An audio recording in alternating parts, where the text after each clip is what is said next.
Hey YouTube, it's AdamX20, Professor Sir Ebro, and I'm here with another update video showing off some of the updates that I made in the May 18th update. So the updates are mainly just UI, user interface, unification features, and it's mainly here with the layer menus. All of the layer menus are going to be unified right now. So what I'm doing here is I'm right clicking on the layer that I want here. This is the background layer. Here we can see the grid options, and I can change all of the grid options right here if I want to, and can go back to solid lines right here, even though I have the miniature layer selected. And if I have the grid layer selected, I can right click on the map and you'll see the same options pop up. The same thing with the canvas layer. I can open up the canvas layer, pop open the pen options, choose a pen color. If I want to select an image, I can. I have Cherry Pie activated so I can browse my hard drive. And as soon as I choose an image, we'll just choose an image. We will choose grass 11. So I choose an image and press OK. There it goes back to the pen options, and I can use my image fill and make the line say 25 pixels big. Now, even though I have the miniatures option or the miniatures layer selected, the canvas options have still been changed, so I can go in and draw that. Now, what I'm planning on later is each one of these tools will also have options.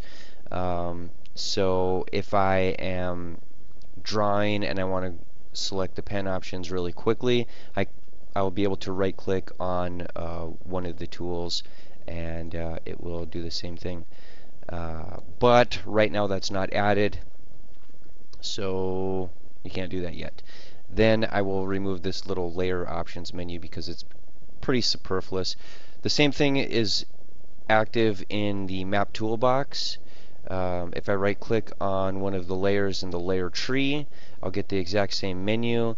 I can even add a sub layer here, or the same thing over here.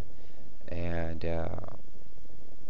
if I do it here, excuse me, that's not supposed to show yet, but it does. If I do it here, it will have the same options. So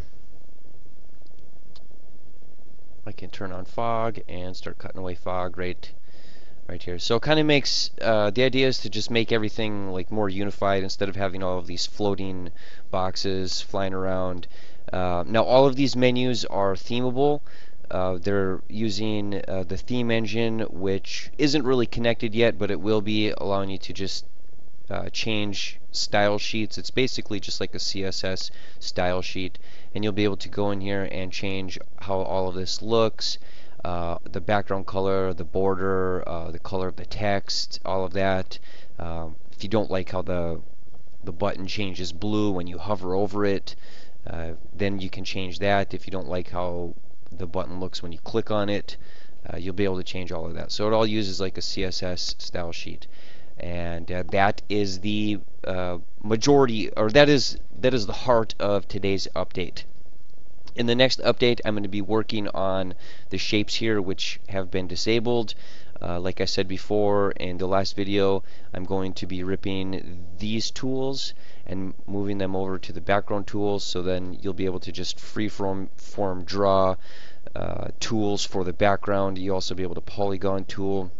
And then each one of these is going to have like their own special options. If you want to change the default texture for a shape, or if you want to change the color of the line, like the lines will have their own pen options, and you'll be able to use images for those features. But that's coming in the next update, so I will talk about that next video.